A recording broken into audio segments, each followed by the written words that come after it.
মানুষ আল্লাহকে ভয় করো। এই যেই বিঘা জমি 20,000 টাকা বিক্রি হতো না, সেই বিঘা জমি আল্লাহ এখন 4 কোটি টাকা সমমূল্য করে দিয়েছে।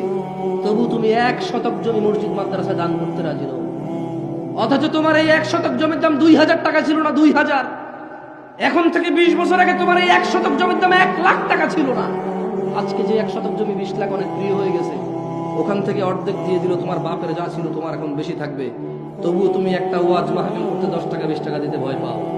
মনে হয় যেন হুজুরদের ঠেকা, এদেশে ইমাম মুয়াজ্জিনদের ঠেকা, এদেশে মর্যাদা মাদ্রাসা মসজিদ কমিটিদের ঠেকা। তোমার জন্য লোক ভাড়া করে নিয়ে এসে তোমার বাপের ইমান ছাড়া মরে যাক, জান্নাতে ঢুকাই দেওয়ার পরে তুমি 200 টাকা দান করবার মার হাবা কই ছিল দেব, ঠিক কিনা? এইভাবে এই সাক্ষী মাক্ষী নিয়ে তোমাদের 200 টাকা দিতে হবে।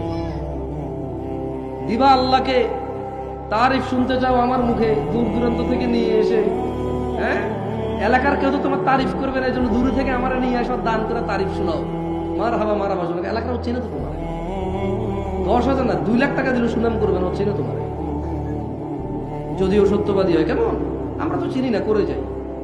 যাও, যেহেতু চিনি না করে গেলাম, তোমার সুনাম, তুমি অনেক ভালো মানুষ, আমরাই খারাপ। আমরা হুজুরের সামান্য কটা টাকার জন্য ওয়াজ করতে এসে তোমার সুনাম করি, আমরাই খারাপ। যাও, দোষ নিজের উপর নিলাম, তুমি পবিত্র।